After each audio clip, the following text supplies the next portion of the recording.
Olá, eu sou André Mesquita e junto com Adriano Pedrosa sou curador da exposição Érica Virzutti, a Indisciplina da Escultura, atualmente em cartaz no MASP.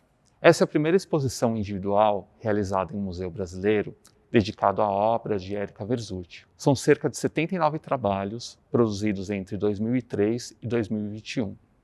Essa exposição está dividida em 7 núcleos, pensados a partir de conceitos da psicanálise, da filosofia, da história da arte e da cultura popular. Os núcleos conectam as obras de muitos modos, em razão de suas formas, materiais, temas e cronologias.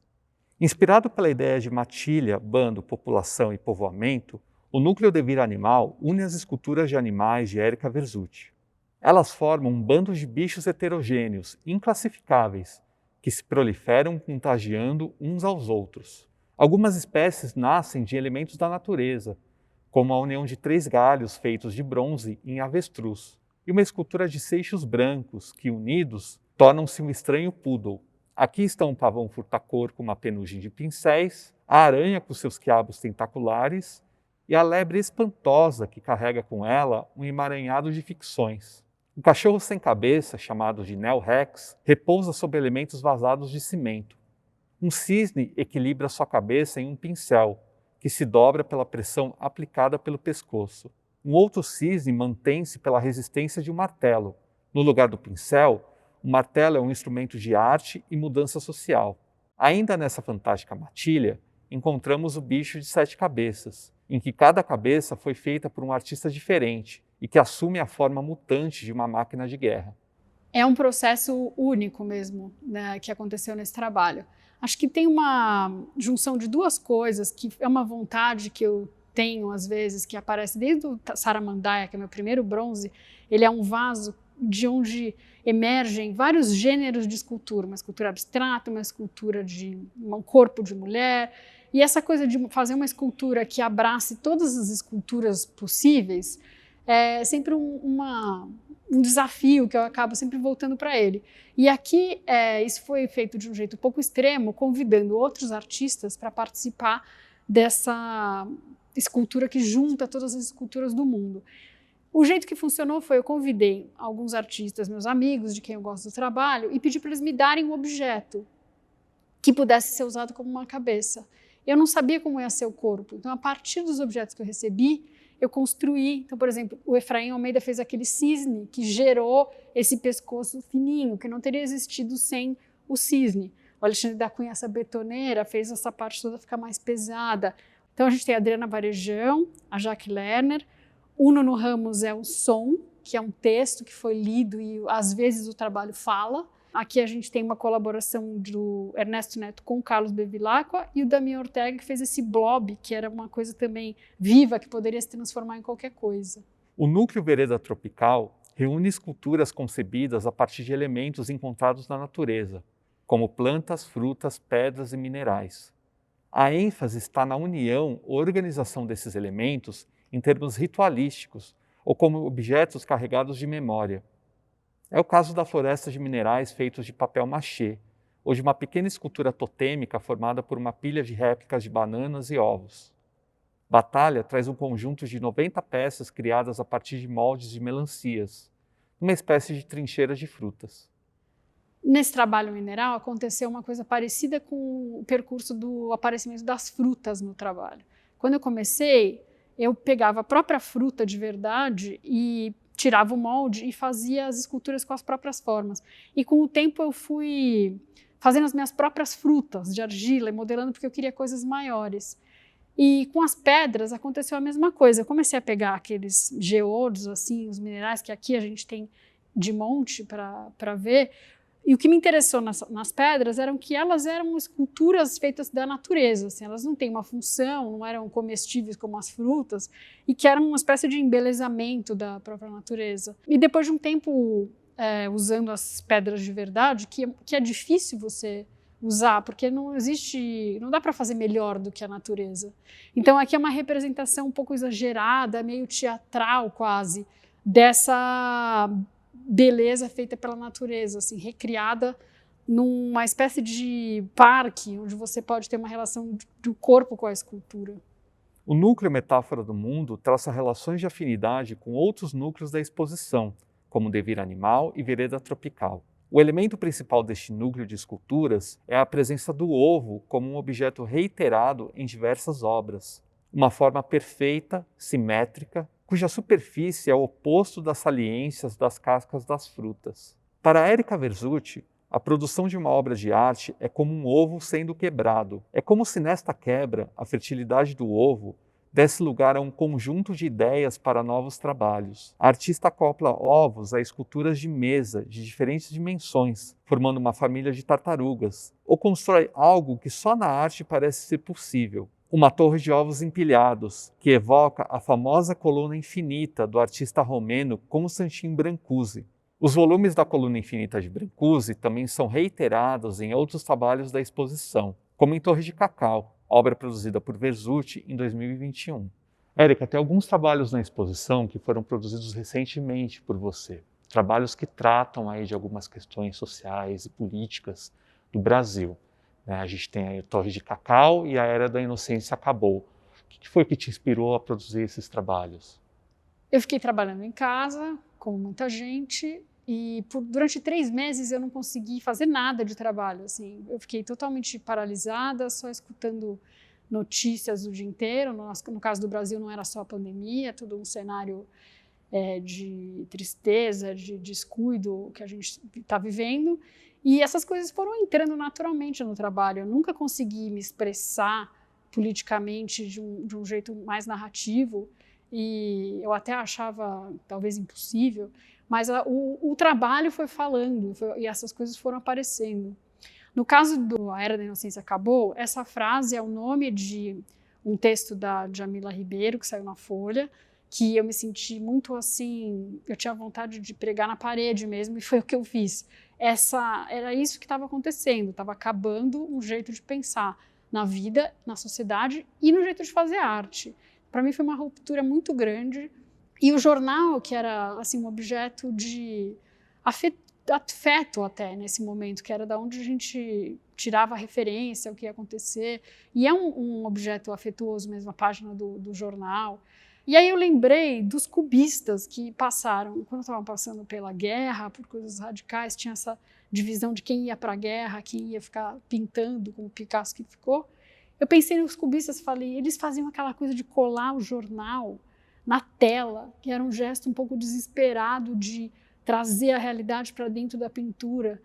E acho que foi assim que eu tive vontade de pintar um jornal e apareceu um desenho cubista em cima, pedindo socorro um pouco assim para os cubistas. A Torre de Cacau foi uma experiência mais sintética, assim, já foi mais para o final, depois de ter feito todos aqueles trabalhos em casa, foi uma hora que eu pude voltar para fazer um trabalho novo na fundição.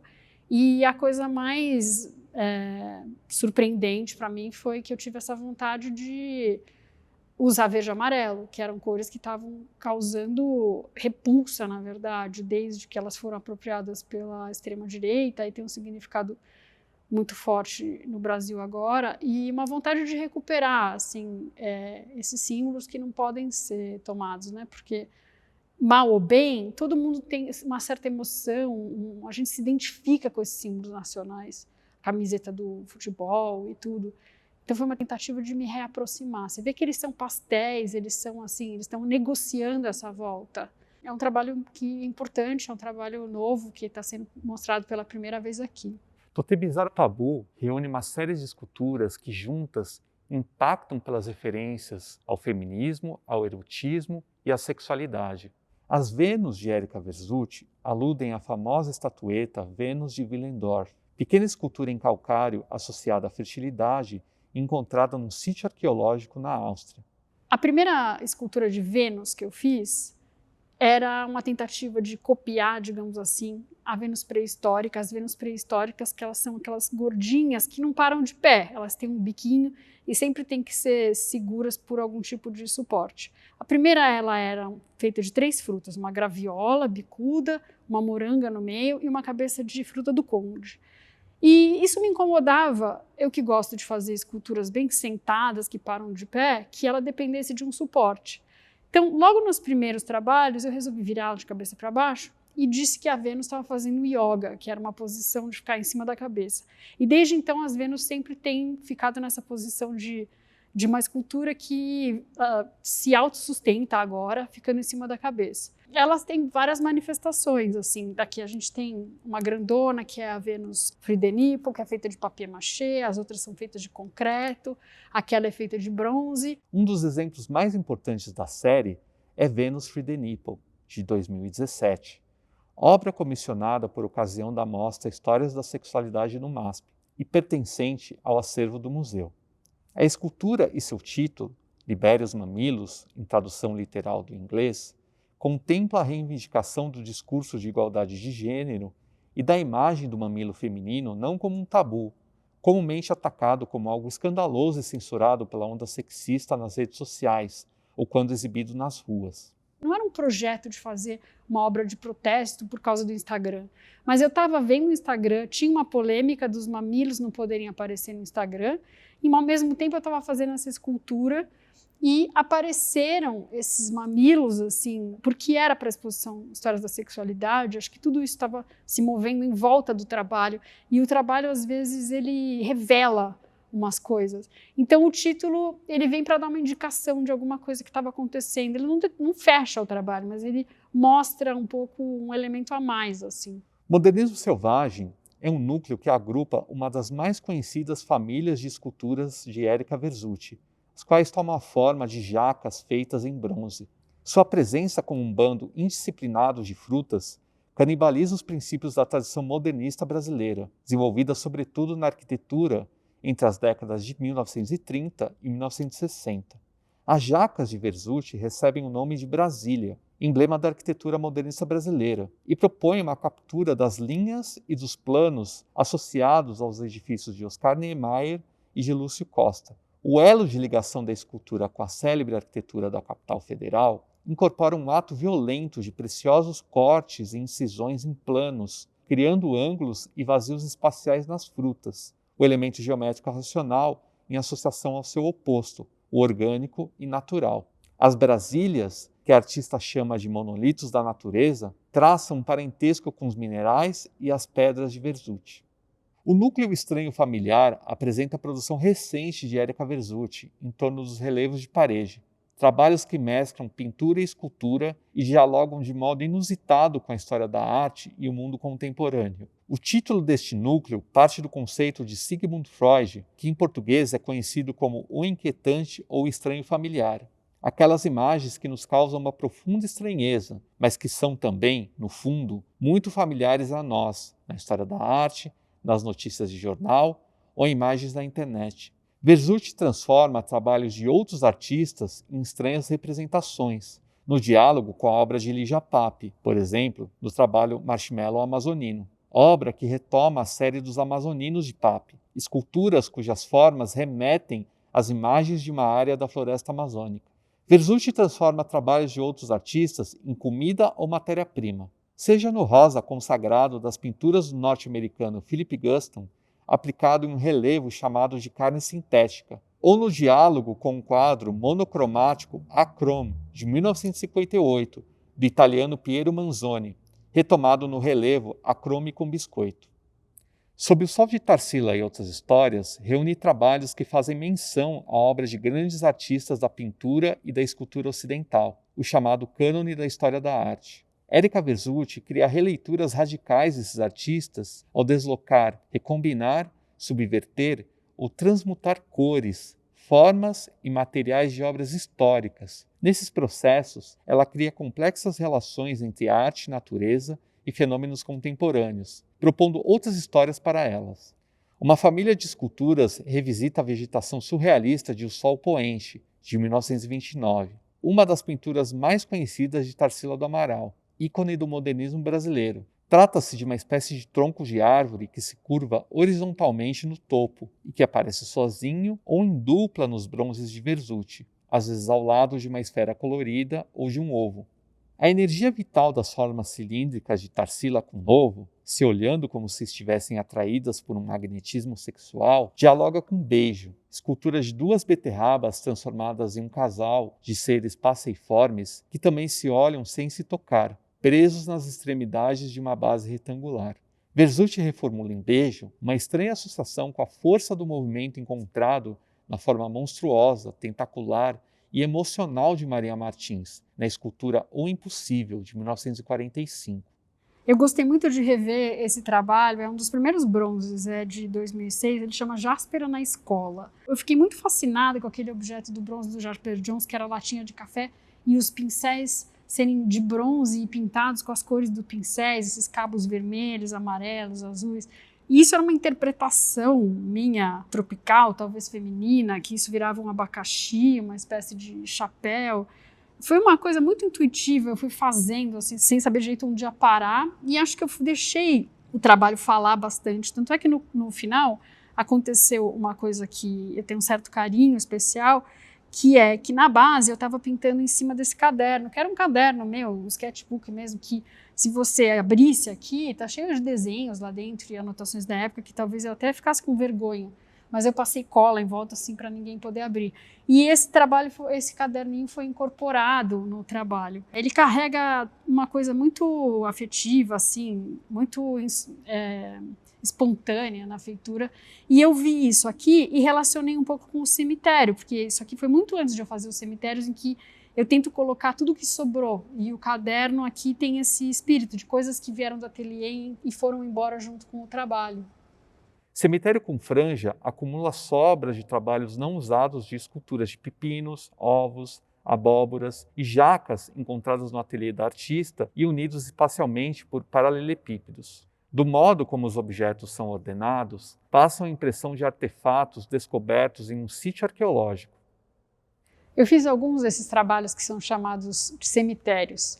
Eu vou juntando pedaços de trabalhos que não deram certo, restos de material, coisas que têm uma certa graça em si. E depois que ficou lá, geralmente é durante o processo de uma exposição, eu vou lá, vejo o que sobrou e vamos selecionar, e isso vira esse trabalho dos cemitérios, que é uma nova composição que dá uma vida a essas coisas todas abandonadas, digamos assim.